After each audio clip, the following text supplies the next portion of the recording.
Allahu Akbar,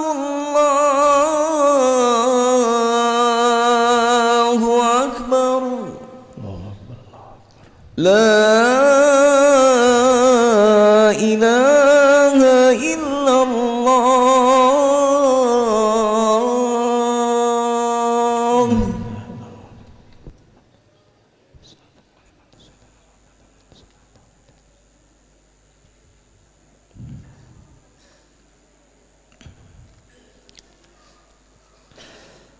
Alhamdulillah. Alhamdulillahilladzi ja'ala al-baital harama mathabatan lin-nas wa amna. Walhamdulillahilladzi farada 'alaina al-hajja man istata'a ilayhi sabila. Ashhadu an la ilaha illallah wahdahu la syarika lah. Wa ashhadu anna Muhammadan 'abduhu wa rasuluhu la nabiyya ba'dah. Allahumma salli wa sallim ala nabiyyina Muhammad wa ala alihi wa ashabihi wa man tabi'ahu bi ihsanin ila yaumiddin. Amma ba'du, fa ya ibadallah, usikum wa nafsi bi taqwallahi wa ta'atihi faqad fazal muttaqun. Qala Allah ta'ala fi kitabihil karim, a'udzu billahi minasy syaithanir rajim. يا أيها الذين آمنوا اتقوا الله حق تقاته ولا تموتن إلا وأنتم مسلمون. وقال تعالى وأتموا الحج والعمرة لله. وقال تعالى ولله على الناس حج البيت من استطاع إليه سبيلا. معاشر المسلمين جماعة جمعة رحمكم الله. Rasa syukur senantiasa kita panjatkan kehadirat Allah Subhanahu wa taala yang telah memberikan beragam kenikmatan yang tak terhitung kepada kita.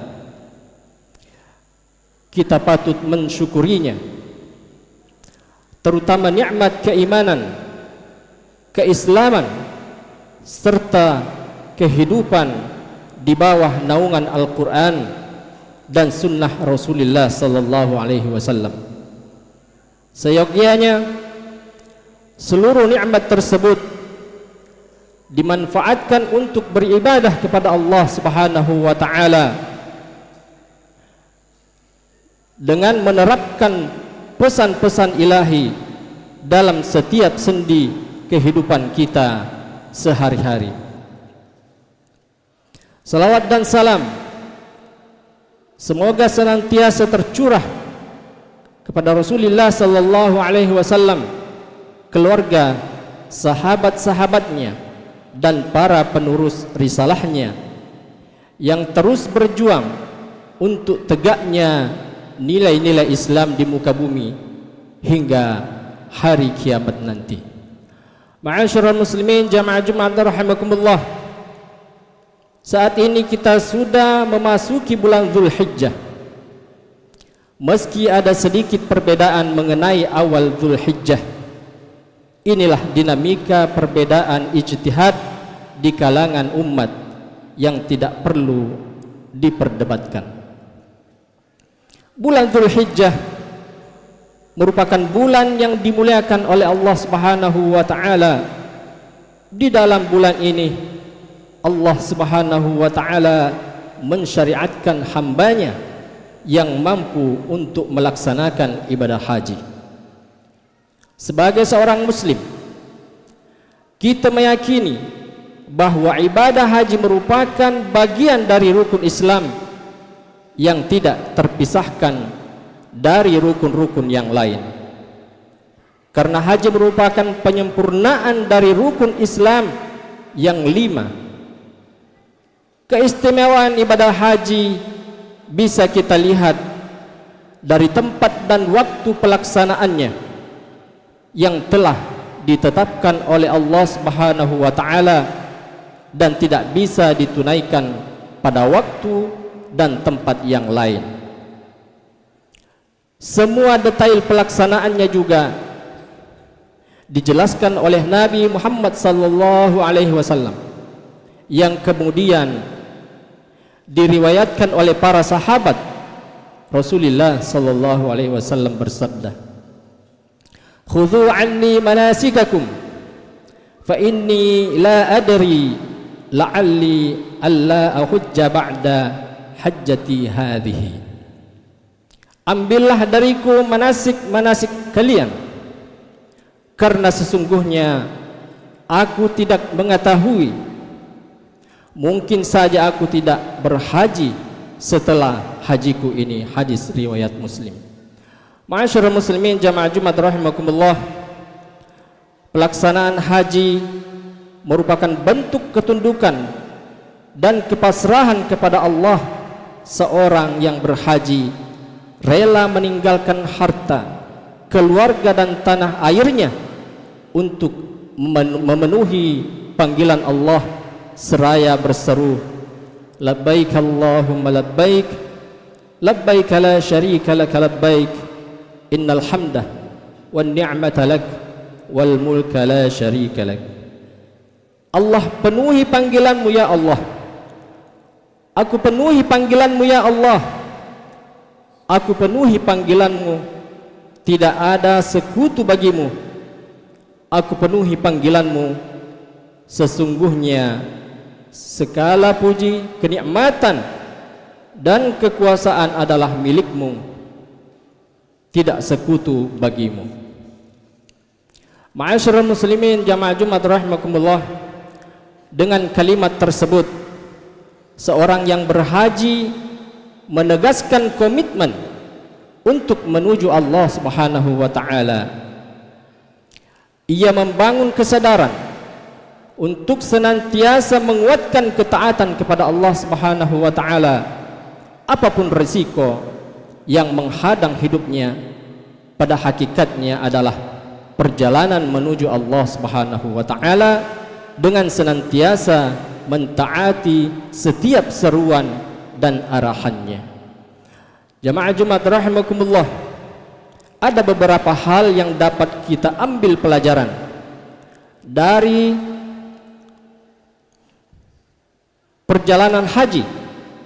Pelajaran-pelajaran tersebut diharapkan menjadi hikmah dalam kehidupan kita sebagai seorang muslim. Yang pertama adalah miqat.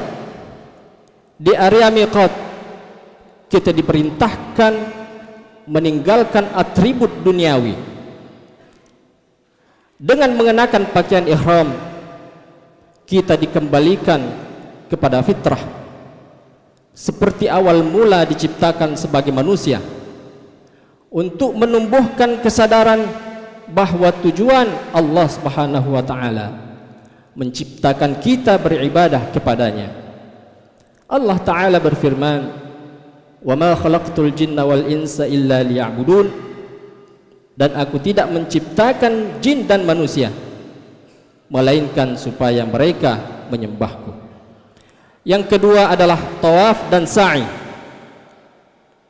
Dalam tawaf kita dituntut membangun loyalitas dengan menyatakan Allah yang maha besar.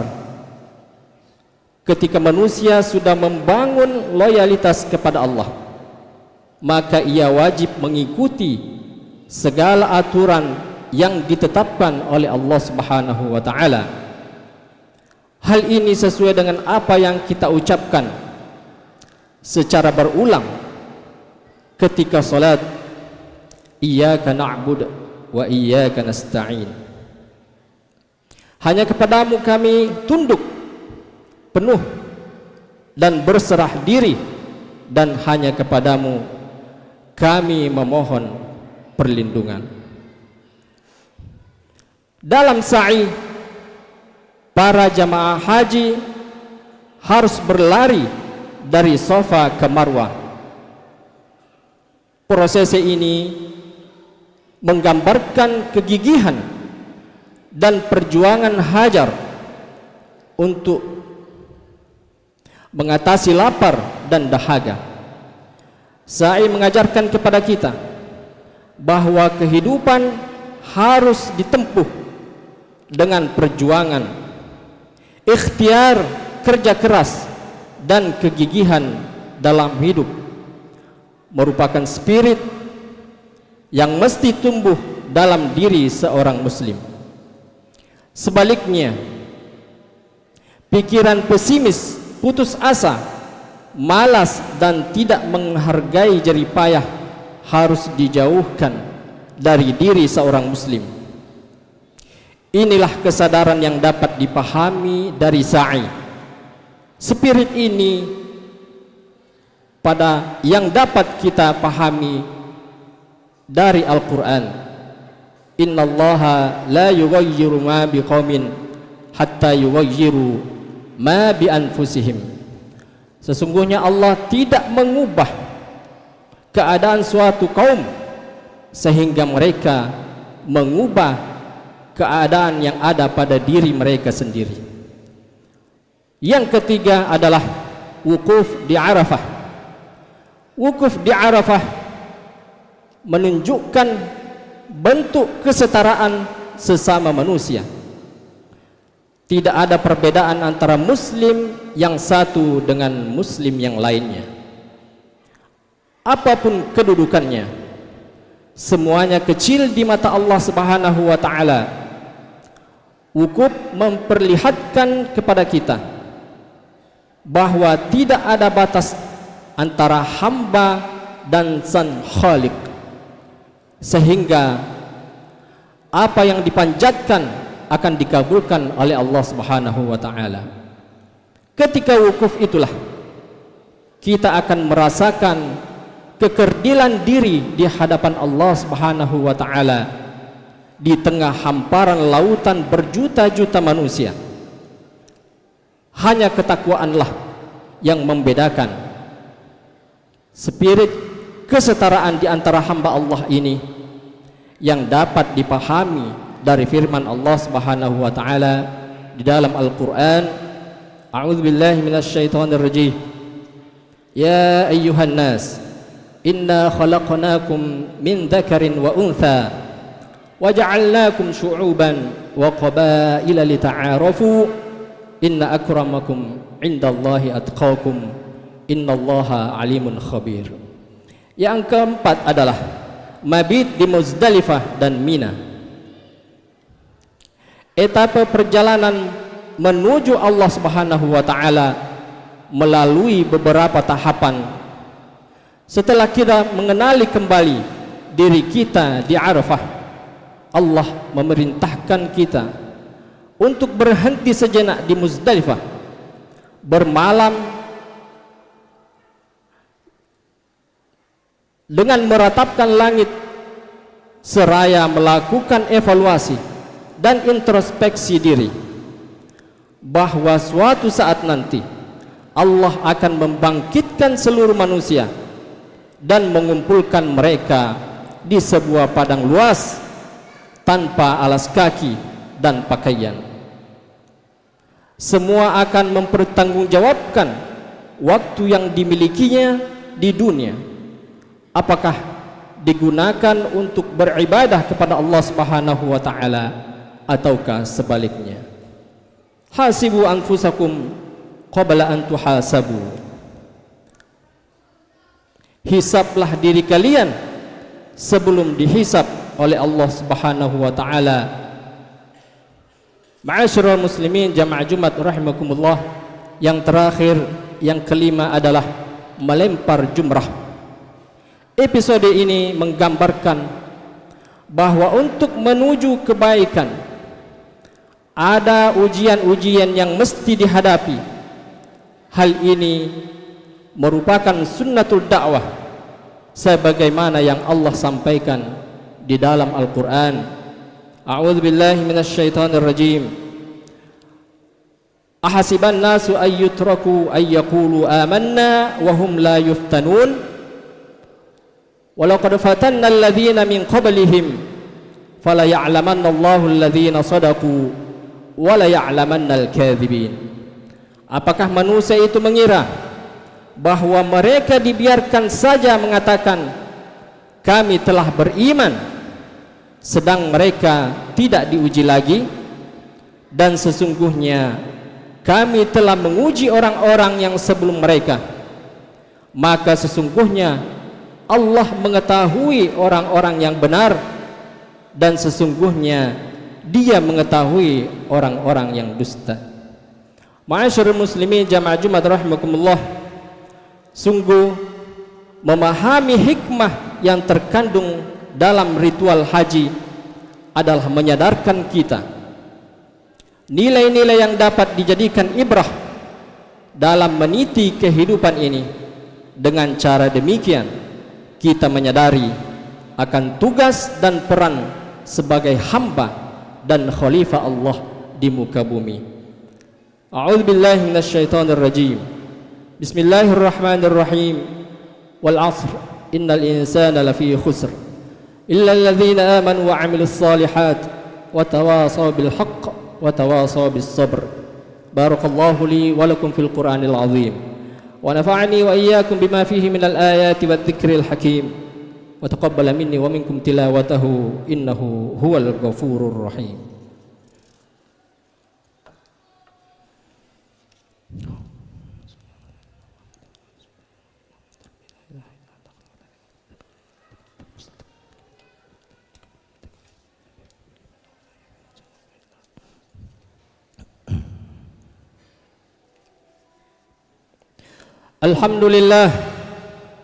Alhamdulillahilladzi arsala rasulahu bil huda wa dinil haqq liyudhhirahu 'alad dini kullihi walau karihal kafirun.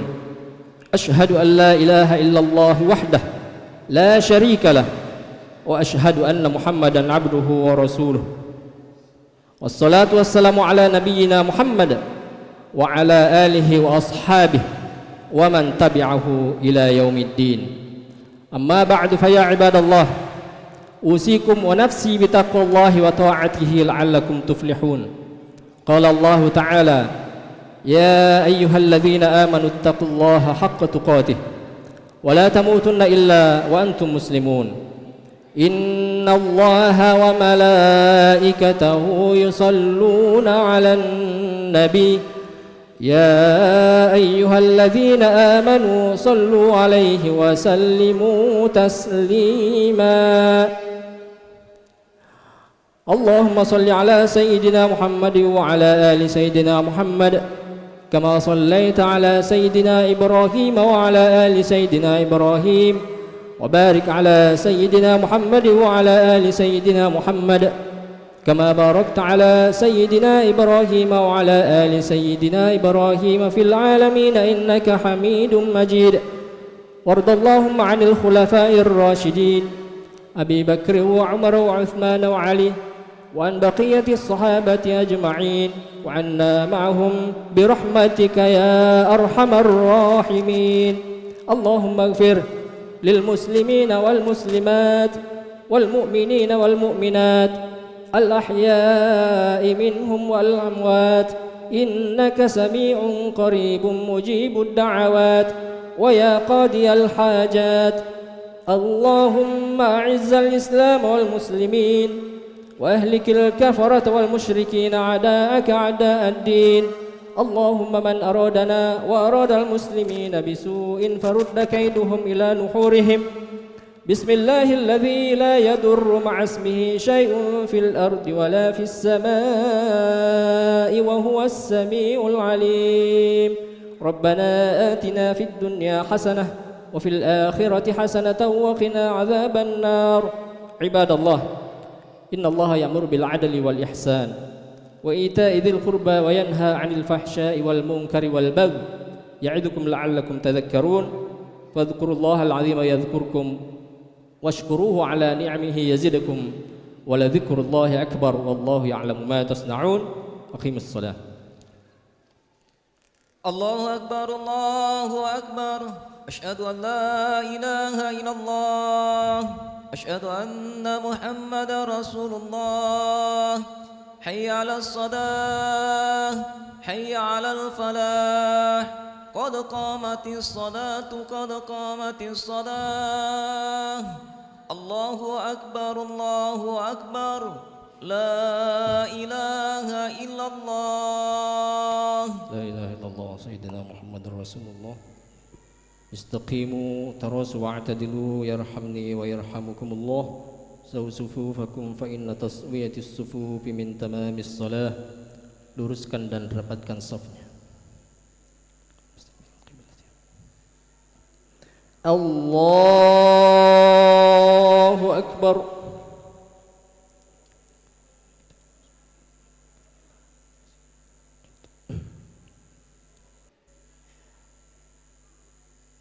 Bismillahirrahmanirrahim. Alhamdulillahi Rabbil Alamin. Ar-Rahmanir-Rahim. Maliki yawmiddin. Iyyaka na'budu wa iyyaka nasta'in.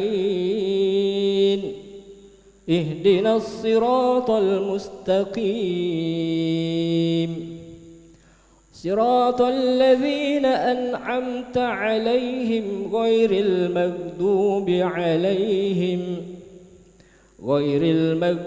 عليهم ولا الضالين.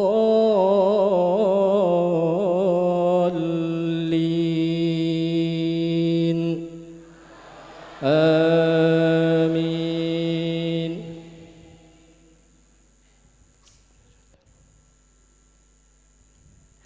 يا أيها الذين آمنوا إذا نودي للصلاة من يوم الجمعة فاسعوا إلى ذكر الله وذروا البيع. ذلكم خير لكم إن كنتم تعلمون. فإذا قضيت الصلاة فانتشروا في الأرض وابتغوا من فضل الله واذكروا الله كثيرا لعلكم تفلحون. وإذا رأوا تجارة أو لهوا انفضوا إليها وتركوك قائما. قل ما عند الله خير من اللهو ومن التجارة والله خير الرازقين. الله أكبر.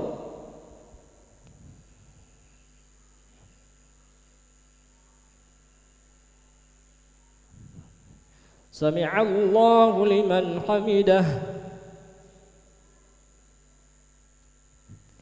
الله أكبر.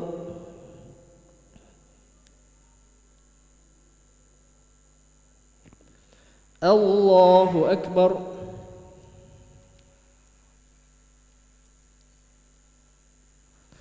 الله أكبر.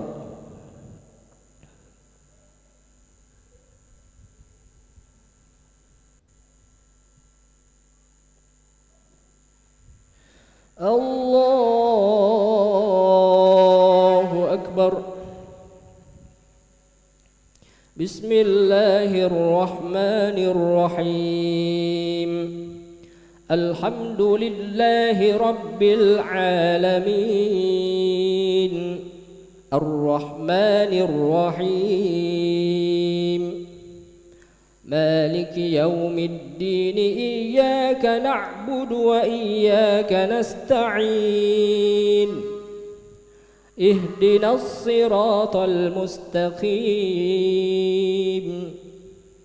صراط الذين أنعمت عليهم غير المغضوب عليهم ولا الضالين.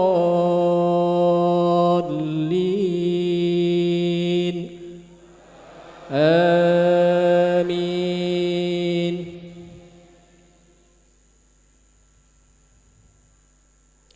بسم الله الرحمن الرحيم.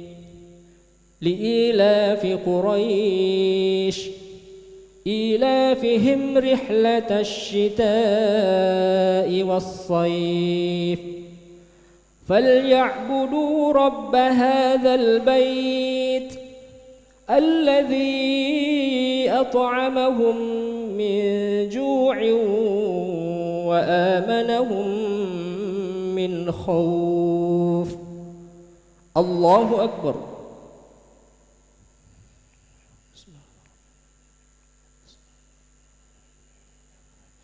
سمع الله لمن حمده.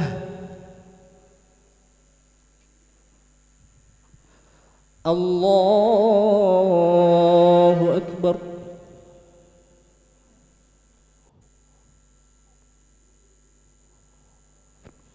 الله أكبر.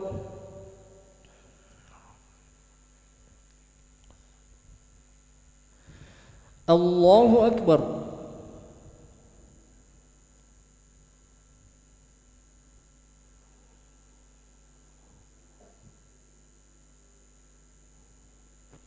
الله أكبر.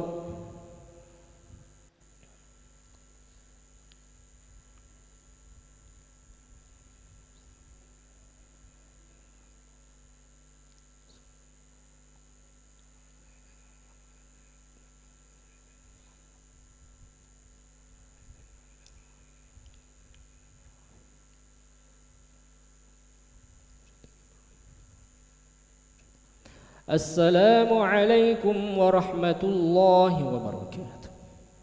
السلام عليكم ورحمة الله. أستغفر الله العظيم. أستغفر الله العظيم.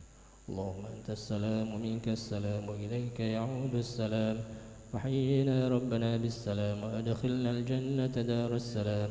تباركت ربنا وتعاليت يا ذا الجلال والإكرام. إلهي يا ربي إلهنا يا ربنا يا معبود سبحانك سبحان الله. سبحان الله.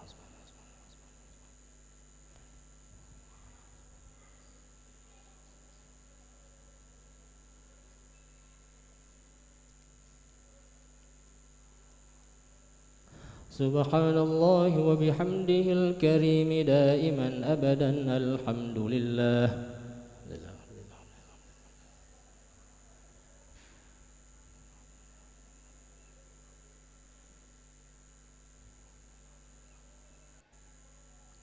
الحمد لله رب العالمين على كل حال وفي كل حال ومن نعمة.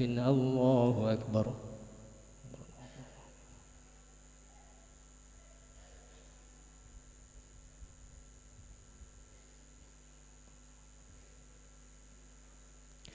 الله أكبر كبيرا والحمد لله كثيرا وسبحان الله بكرة وأصيلا. لا إله إلا الله وحده لا شريك له. له الملك وله الحمد يحيي ويميت وهو على كل شيء قدير. ولا حول ولا قوة إلا بالله العلي العظيم. نستغفر الله العظيم. أعوذ بالله من الشيطان الرجيم. بسم الله الرحمن الرحيم. الحمد لله رب العالمين حمدا يوافي نعمه ويكافئ مزيده. يا ربنا لك الحمد كما ينبغي لجلال وجهك الكريم وعظيم سلطانك. اللهم صل وسلم على سيدنا محمد عبدك ورسولك النبي الأمي وعلى آله وصحبه وسلم تسليما عدد ما أحاط به علمك وخط به قلمك وأحصاه كتابك. وارض اللهم عن ساداتنا أبي بكر وعمر وعثمان وعلي وعن الصحابة أجمعين وعن التابعين وتابعيهم بإحسان إلى يوم الدين. رضينا بالله ربا وبالإسلام دينا وبمحمد صلى الله عليه وسلم نبيا ورسولا. اللهم إن هذا إقبال نهارك وإدبار ليلك وأصوات دعاتك فاغفر لنا. اللهم أنت ربنا لا إله إلا أنت خلقتنا ونحن عبادك ونحن على عهدك ووعدك ما استطعنا، نعوذ بك من شر ما صنعنا، نبوء لك بنعمتك علينا ونبوء بذنوبنا فاغفر لنا فإنه لا يغفر الذنوب إلا أنت. اللهم اغفر لنا ذنوبنا ولوالدينا وارحمهما كما ربيانا صغيرا، ولإخواننا الذين سبقونا بالإيمان، ولا تجعل في قلوبنا غلا للذين آمنوا ربنا إنك رؤوف رحيم. اللهم أعنا على ذكرك وشكرك وحسن عبادتك. اللهم حبب إلينا الإيمان وزينه في قلوبنا، وكره إلينا الكفر والفسوق والعصيان واجعلنا من الراشدين.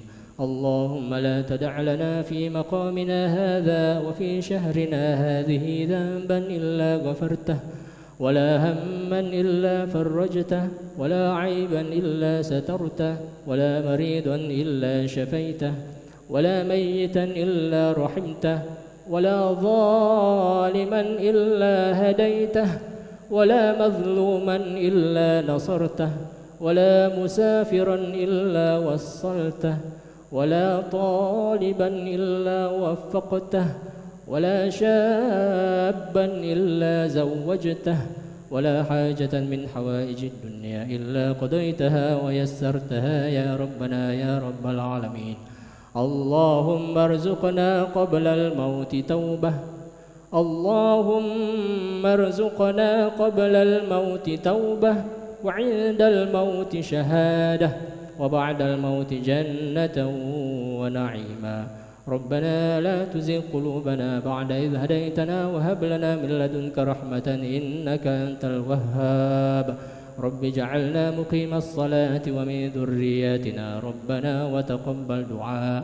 ربنا هب لنا من أزواجنا وذرياتنا قرة أعين واجعلنا للمتقين إماما. ربنا آتنا في الدنيا حسنة وفي الآخرة حسنة وقنا عذاب النار. بفضلك سبحان ربك رب العزة عما يصفون، وسلام على المرسلين والحمد لله رب العالمين. تقبل الله منكم.